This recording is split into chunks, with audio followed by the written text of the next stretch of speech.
नमो भगवते केशवचन्द्राय।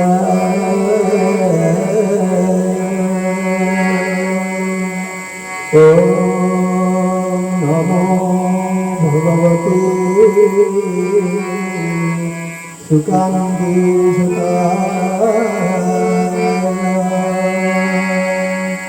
ॐ नमो भगवते वासुदेवाय कृष्णाय गोविन्दाय गोपीजनवल्लभाय चरमनाथाय नमो नमः। चरमनाथाय नमो नमः। चरमनाथाय नमो नमः। श्री चरमनाथ चर्मपाद चरमपाणी चरमधारी सारंग पाणीकर पदार बेंदरी ये अधमर कोटि कोटि सहस्र कोटि साष्टांग प्रणाम। समस्त गुरुभ्राता गुरुभक्त मान को मोर सप्तम सश्रेत गुरुस्वामी प्रणाम। शास्त्र पाठ पूर्व वैदिक प्रार्थना आरंभ करवा।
चरम अष्टादश संख्या।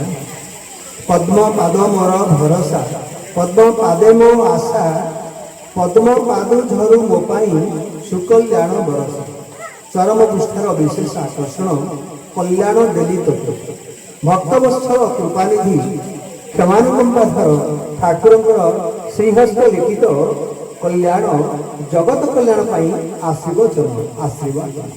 संसार त्रिताप आदि भौतिक आदि वैदिक और आध्यात्मिक बीजर सूक्ष्म और स्थूल बीज विनाश निमंते प्रत्येक दिव्यात्मा मानकर यह नित्य पाठ्य नित्य अनुसरणीय नित्य अनुकरणीय सर्वदा और सर्वथा परम कारुणिकर करुणा और कल्याण लाभर यह ही सहजतम साधना पथ। समस्त को निवेदन करी धीरे धीरे भाव चर्मशास्त्र ଶ୍ରବଣ କରିବା ହେବେ। ନୟନମଣି ଚରମରେ ମୋର କହୁ କହୁ ତୁ ସତର ପାଖୁଡ଼ା ଧାରଣ କରିସାରିଲୁ। ଧୀରେ ଧୀରେ ଏ ପବିତ୍ର ଧରା ପୃଷ୍ଠରେ ତୋର କର୍ତ୍ତବ୍ୟ ପାଳନ କରିବାକୁ ସଜାଗ ହୋଇ ଆସିଲୁ। କିନ୍ତୁ ବାଉଳାରେ ଏ ପର୍ଯ୍ୟନ୍ତ ତୁ ମୋର କୌଣସି ଗୋଟିଏ ଉପଦେଶ ଗ୍ରହଣ କରିନାହୁଁ। ମୁଁ କେବଳ କହି ଚାଲିଛି, ଲେଖି ଚାଲିଛି। ସେଥିପାଇଁ ମୋର କ୍ଳାନ୍ତି ନାହିଁ, ମନ ଦୁଃଖ ନାହିଁ, ନିରାଶ ମଧ୍ୟ ହେଉନାହିଁ। କାରଣ ମୋର ଭରସା ଅଛି ତୁ ନିଶ୍ଚୟ ଦିନେ ନା ଦିନେ ମୋର ଆଦର୍ଶ ଗ୍ରହଣ କରିବୁ, ତୋ ଘରର ମର୍ଯ୍ୟାଦା ରକ୍ଷା କରିବୁ। ତେଣୁ ତୋର ମଙ୍ଗଳାକାଂକ୍ଷୀ ହୋଇ ପ୍ରତି ମୁହୂର୍ତ୍ତରେ ତୋତେ ଚେତାଇ ଦେଉଥିବି, ଦେଖାଇ ଦେଉଥିବି, ଶିଖାଇ ଦେଉଥିବି। ମୁଁ ଗୋପନରେ ଲକ୍ଷ୍ୟ କରୁଛି ତୋର ଶରୀର ଓ ମନ ବିଷାକ୍ତ ହୋଇଯାଉଛି।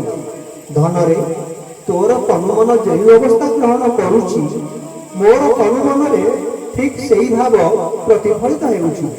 ତେଣୁ ତୋରି ପରି ମୁଁ ମଧ୍ୟ ଅକଥନୀୟ ଯନ୍ତ୍ରଣା ପାଉଛି। କହିଲୁ ବାପ, ମୋତେ ଏପରି କଷ୍ଟ ଦେଇ ତୁ କ'ଣ ଆନନ୍ଦ ପାଉଛୁ? ଯଦି ପାଉଛୁ ତେବେ କାହିଁ କରୁଥା? ତୁ ଜାଣିଛୁ ପ୍ରକୃତି ରାଣୀଙ୍କର ରଙ୍ଗୀନ ଦୁନିଆରେ ଅନେକ ଲୋଭନୀୟ ବସ୍ତୁ ଭାବ ରହିଛି। ସେଗୁଡ଼ିକ ତୋତେ ସର୍ବଦା ଆକୃଷ୍ଟ କରି ଆକର୍ଷଣ କରୁଛନ୍ତି। ତୋର ଶରୀର ଆଧ୍ୟାତ୍ମିକ କ୍ରିୟାରେ ପ୍ରସ୍ତୁତ ହୋଇନଥିବାରୁ ମନ ସେହି ମିଥ୍ୟା ବସ୍ତୁକୁ ଆକର୍ଷିତ କରାଉଛି।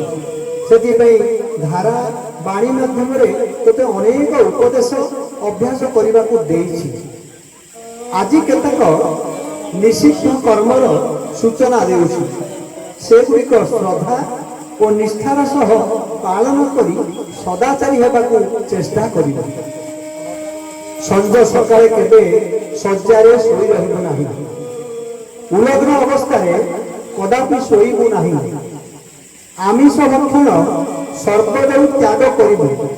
ଯଦି ହଠାତ୍ ଜିହ୍ୱାଲାଳସା ପରିତ୍ୟାଗ କରି ନ ପାରୁଛୁ, ତେବେ ଅଭ୍ୟାସର ପ୍ରାରମ୍ଭିକ ଅବସ୍ଥାରେ ପବିତ୍ର ପର୍ବଦିନ ମାନଙ୍କରେ ଆମିଷ ଭକ୍ଷଣ କରିବୁ ନାହିଁ। ଏହି ଦିନ ମାନଙ୍କରେ ଦେହରେ ତୈଳ ମାଖିବୁ ନାହିଁ। ଗୁରୁଜନ ମାନଙ୍କ ସହିତ ଥଟ୍ଟା ତାମସା କରିବୁ ନାହିଁ। ଗେଲ ଖେଳିବୁ ନାହିଁ। ଅତି ଭଦ୍ର ନମ୍ର ଭାବରେ ଆଚରଣ ଦେଖାଇ ବ୍ରତ ଦିବସ, ଶ୍ରାଦ୍ଧ ଦିବସ, ଦ୍ୱାଦଶୀ ତିଥି, ଚନ୍ଦ୍ରଗ୍ରହଣ ଓ ସୂର୍ଯ୍ୟପରାଗ ଏହି ଦିବସ ଗୁଡ଼ିକରେ କଦାପି ଦେହରେ ତୈଳ ଲଗାଇବୁ ନାହିଁ। ଥରେ ତୈଳ ନେଇ ମୁଣ୍ଡରେ ଲଗାଇବା ପରେ ଅବଶିଷ୍ଟ ତୈଳକୁ ଶରୀରର ଅନ୍ୟାନ୍ୟ ସ୍ଥାନରେ ଲଗାଇବୁ ନାହିଁ। ମନ୍ତ୍ର ପାଠ ବିନା ସ୍ନାନ କରିବୁ ନାହିଁ। ଯଦି ମନ୍ତ୍ର ନ ଜାଣିଛୁ ତେବେ ମୋଠାରୁ ପଚାରି ବୁଝିଲେ। ଲଲାଟ କେବେ ତିଳକ ଶୂନ୍ୟ କରିବୁ ନାହିଁ। ଏକ ବସ୍ତ୍ର ପିନ୍ଧି ଭୋଜନ କରିବୁ ନାହିଁ। କାନ୍ଧରେ ଉତ୍ତରୀୟ ବା ଖଣ୍ଡେ ଗାମୁଛା ପକାଇ ଭୋଜନ କରିବୁ। ଗୁରୁଦେବଙ୍କ ବଚନକୁ ଅବିଶ୍ୱାସ କରିବୁ ନାହିଁ। ଅତିଥିମାନଙ୍କୁ ସେବା ଦେବାରୁ କେବେ ବିରତ ହେବୁ ନାହିଁ, ବିମୁଖ ହେବୁ ନାହିଁ। ଶ୍ରଦ୍ଧାରେ ପ୍ରେମ ଭାବ ରଖି ଅତିଥି ସେବା କରିବୁ। ଠିଆ ହୋଇ କିଛି ଖାଇବୁ ନାହିଁ। ଠିଆ ହୋଇ କିଛି ଖାଇବୁ ନାହିଁ, ପିଇବୁ ନାହିଁ ଏବଂ ଆଚମନ ମଧ୍ୟ କରିବୁ ନାହିଁ। ନାସ୍ତିକ ମାନଙ୍କ ସହ ମିତ୍ରତା ରଖିବୁ ନାହିଁ। ଜୁଆ ଖେଳରେ ମନ ବଳାଇବୁ ନାହିଁ। ଧର୍ମଶାସ୍ତ୍ର ବିନା ଅନ୍ୟ କୌଣସି ଶାସ୍ତ୍ରକୁ ମନ ଦେବୁ ନାହିଁ। ଉର୍ଦ୍ଧ୍ୱ ଦାନ ହୋଇ ଅନ୍ନ ଭୁଞ୍ଜିବୁ ନାହିଁ। ବୃଥା ଆଳାପ ସର୍ବଦା ବର୍ଜନ କରିବୁ। ଭକ୍ତି ବିରୁଦ୍ଧ ପ୍ରକ୍ରିୟା ସମୂଳେ ତ୍ୟାଗ କରିବୁ। ମାଦକ ଦ୍ରବ୍ୟ ଆଦୌ ସ୍ପର୍ଶ କରିବୁ ନାହିଁ। ଶୋକ ଦୁଃଖରେ କେବେ ବଶୀଭୂତ ହେବୁ ନାହିଁ। ଏକ ହସ୍ତରେ କାହାରିକୁ ପ୍ରଣାମ ବା ନମସ୍କାର କରିବୁ ନାହିଁ। ମଳମୂତ୍ର ତ୍ୟାଗ କଲା ସମୟରେ କଥା କହିବୁ ନାହିଁ। ସେହି ସମୟରେ ନିଜର ଛାୟା ଲଙ୍ଘନ କରିବୁ ନାହିଁ। ଉପବାସ ଦିନ ଓ ଶ୍ରାଦ୍ଧ ଦିବସରେ ଦାନ୍ତ କାଠି ବ୍ୟବହାର କରିବୁ ନାହିଁ। ସ୍ନାନ କ୍ରିୟା ନ କରି ଭୋଜନ କରିବୁ ନାହିଁ। ସ୍ନାନ ପରେ ଅଙ୍ଗରେ ତୈଳ ମାଖିବୁ ନାହିଁ। ରାତ୍ରି କାଳରେ ଦଧି ଓ ଉଚ୍ଛିଷ୍ଟ ପତ୍ରରେ ଘୃତ ଭକ୍ଷିବୁ ନାହିଁ। କଂସା ପାତ୍ରରେ ନାରିକେଳ ଜଳ ପିଇବୁ ନାହିଁ।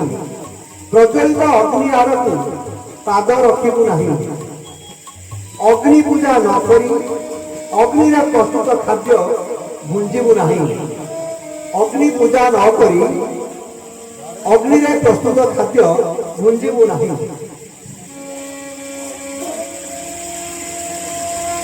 ଧନରେ ଏ ତ ଗଲା ଗୁରୁବାରର କିଛି ଅଂଶ।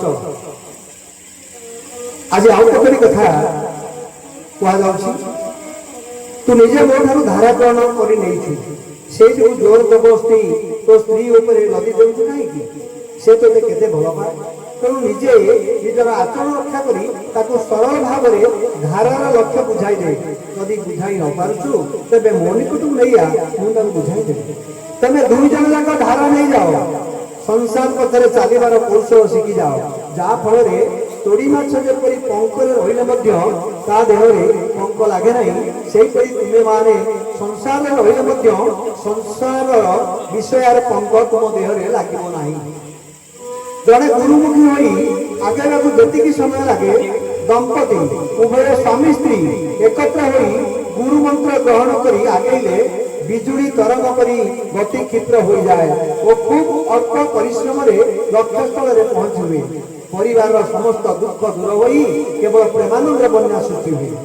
ଅତି କମରେ ମାସରେ ଥରେ ଉଭୟ ଏକତ୍ର ଗୁରୁଦ୍ୱାରକୁ ଯାଇ ଶ୍ରୀଗୁରୁଙ୍କୁ ଦର୍ଶନ କଲେ ଅନେକ ସମସ୍ୟାର ସମାଧାନ ହୁଏ ଓ ମୁକ୍ତିର ପଥ ପରିଷ୍କାର ହୋଇଯାଏ।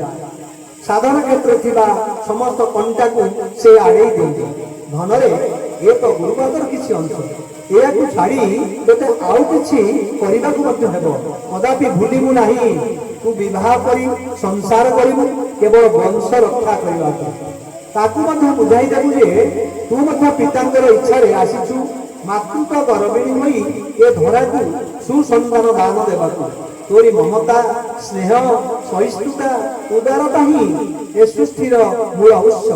ତେଣୁ କେବଳ ଶାରୀରିକ ଉପଭୋଗରେ ସୀମିତ ରହିଗଲେ ଏ ସୃଷ୍ଟି ଧ୍ୱଂସ ହୋଇଯିବ। ତେଣୁ ବାବୁରେ ପିତା ହୋଇ ମଧ୍ୟ କେବଳ ତୋରି ମଙ୍ଗଳ ପାଇଁ, ତୋର ଦୈନନ୍ଦିନ କ୍ରିୟା ପାଇଁ କେତୋଟି ସୂଚନା ଦେଉଛି, ମନେ ରଖ। ତୋ ସ୍ତ୍ରୀ ଯେତେବେଳେ ଖାଇବାକୁ ଦେଉଛି ସେତେବେଳେ ତାକୁ ମା ଅନ୍ନପୂର୍ଣ୍ଣା ରୂପରେ ଜ୍ଞାନ କରିବୁ। ପ୍ରାତଃ କାଳରେ ଏକତ୍ର ହୋଇ ପ୍ରାର୍ଥନା କରିବା ସମୟରେ ତାକୁ ମହାଶକ୍ତି ଗାୟତ୍ରୀ ରୂପରେ କଳ୍ପନା କରିବୁ। ଯେତେବେଳେ କୌଣସି ଉପଦେଶ ଦେଉଛି ତାକୁ ମା ସରସ୍ୱତୀଙ୍କର ଉପଦେଶ ଜ୍ଞାନ କରିବୁ। ଯେତେବେଳେ ତୋର ସେବା କାର୍ଯ୍ୟ କରୁଛି ତାକୁ ତୋର ସ୍ନେହମୟୀ ଜନନୀ ରୂପରେ ଗ୍ରହଣ କରିବୁ। ଯେତେବେଳେ ଶ୍ରଦ୍ଧା ଭକ୍ତି ଦେଉଛି ସେତେବେଳେ ଭଉଣୀ ରୂପରେ ଦେଖିବୁ। କେବଳ ଯେତେବେଳେ ସୃଷ୍ଟି ରକ୍ଷା ପାଇଁ ଏକତ୍ର ହେଉଛ ସେତେବେଳେ ତାକୁ ସ୍ତ୍ରୀ ରୂପରେ ଗ୍ରହଣ କରିବ।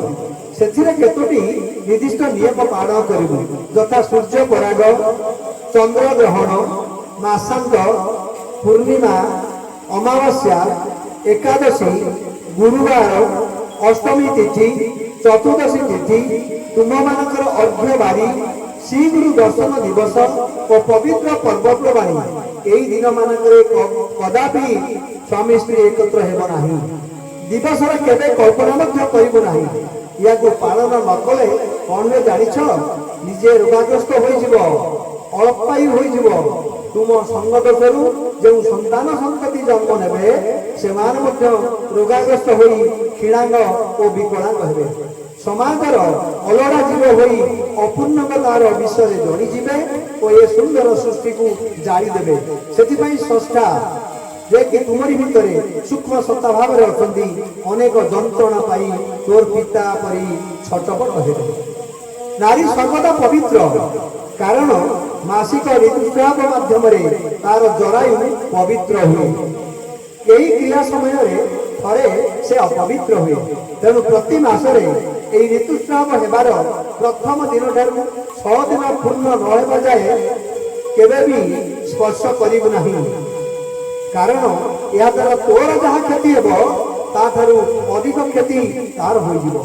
ଏହି ସମୟ ମଧ୍ୟରେ ତାର ଶରୀର ଅବସ୍ଥା ଏପରି ହୋଇଯାଏ ଯେ ଯେକୌଣସି ବ୍ୟକ୍ତିକୁ ସେ ସ୍ପର୍ଶ କରିବ ସେହି ବ୍ୟକ୍ତିର ଶରୀରରେ ଥିବା ସମସ୍ତ ରୋଗ ଜୀବାଣୁ ତା ଦେହରେ ଅତି ସହଜରେ ପ୍ରବେଶ କରିଯିବେ ଓ ତାକୁ ରୋଗାକ୍ରାନ୍ତ କରିଦେବେ। ତେଣୁ ତୁ ନିଜେ ସଂଯତ ହେବୁ ଓ ତାକୁ ବୁଝାଇ ଦେବୁ। ଏହି 6 ଦିନ ସେ ସତର୍କ ହୋଇ ଲୋଚନର ଦୂରରେ ରହିବାକୁ ଚେଷ୍ଟା କରିବ। ରେ ମୋର ରଙ୍କୁଣୀ ଧନ, ଏଇ ଯୋଉ କେତୋଟି ଉପଦେଶ ଦେଲି ତାକୁ ଯଦି କାୟ ମନ ପାଖରେ ପାଳନ କରିବୁ ଓ କରାଇବାକୁ ପ୍ରୟାସ ହେବୁ ତେବେ ଦେଖିବୁ ଖୁବ୍ ସହଜରେ ତୁ ମହାସାଧକର ଫଳ ଭୋଗ କରିବୁ ଓ ଏ ଦୁଷ୍ଟର ସଂସାରର ଭବଜଳକୁ ଅକ୍ଲେଶରେ ପାର ହୋଇଯିବୁ। ଅନ୍ୟକୁ ମଧ୍ୟ ପାର କରାଇ ପାରିବୁ। ମନେ ରଖିବୁ, ଆଜି ତୋର ପିତା ସ୍ୱଦେହରେ ଉପସ୍ଥିତ ଅଛନ୍ତି। ତେଣୁ ତୁ ଏଇ ମାତ୍ର କେତୋଟି ଆଚରଣ ରଖିଲେ ତୁ ପାର ହୋଇଯିବୁ। ନଚେତ୍ ଯୁଗକ୍ରିୟା ଓ ଯୁଗତତ୍ଵ ଅନୁସାରେ ତୋର ଯୋଗ୍ୟତା ଅନୁସାରେ ବିଚାରର ସମ୍ମୁଖୀନ ହେବୁ। ମୋତେ ଦୋଷ ଦେବୁ ନାହିଁ। ଯେଉଁମାନେ ତୋ ପରି ଧାରା ନେଇନାହାନ୍ତି ସେମାନଙ୍କୁ ମଧ୍ୟ ଆନନ୍ଦରେ ଯିବୁ। ମୋର ଇଚ୍ଛା ଉପଦେଶ ବୁଝାଇ ଦେବି। ପରିବାର ହିଁ ବୈକୁଣ୍ଠ ଧାମ। ପରିବାରରେ ରହି ଉପରଲିଖିତ ଆଚରଣ ରକ୍ଷା କରି ଏ କଳି ଯୁଗର ତାରକ ମହାମନ୍ତ୍ର ହରେ କୃଷ୍ଣ କୃଷ୍ଣ କୃଷ୍ଣ ହରେ ହରେ, ହରେ ରାମ ରାମ ରାମ ହରେ ହରେ ଶ୍ରଦ୍ଧାର ସହ ଅହରହ ସବୁବେଳେ ସମ୍ଭବ ନହେଲେ କେବଳ ସକାଳେ ସନ୍ଧ୍ୟାରେ ଜପ କଲେ ମୁଁ ସନ୍ତୁଷ୍ଟ ହେବି ଓ ଫଳ ଯାଚି ଦେଇ ଆସିବି। ଏଥରକ ଏତିକି ରହୁଛି। ଆସନ୍ତା ଥରକୁ ତୋର ଆଉ କିଛି ଭ୍ରମ ତୁଟାଇବାକୁ ଚେଷ୍ଟା କରିବି। କଲ୍ୟାଣ କରୁଛି। ଆଚରଣ ସିଦ୍ଧ ହୋଇ ଏହି ଭାବଧାରା ବାଣ୍ଟିବାରେ ସଫଳ କାମ ହୋଇ ପୁଣି ଥରେ ମୋ କୋଳକୁ ଫେରିଆ ତୋର ଚିର ମଙ୍ଗଳାକାଂକ୍ଷୀ ପିତା ଗୁରୁସ୍ୱାମୀ ଭୀମସ୍ୟାପି ରଣଭଙ୍ଗ ମୁନିରପି ମତିଭ୍ରମ ଯଦି ଶୁଦ୍ଧ ମସୁଧମ ମମ ଦୋଷ ନ ବିଦତେ। ପଢ଼ିବାରେ ଯଦି କିଛି ତ୍ରୁଟି ଥାଏ କାମରେ ଦୁଃଖ ଦେଇଥାଏ ଆପଣମାନଙ୍କ ସହୃଦୟରେ ମୋତେ କ୍ଷମା କରିବେ। ଗୁରୁସ୍ୱାମୀ ବୋଲ କରୁଣାନାଥ କି, ଧର୍ମନାଥ କି, ସୃଷ୍ଟିର ମଙ୍ଗଳ ବୋଲନ୍ତେ ଏକ ବାର ହରି।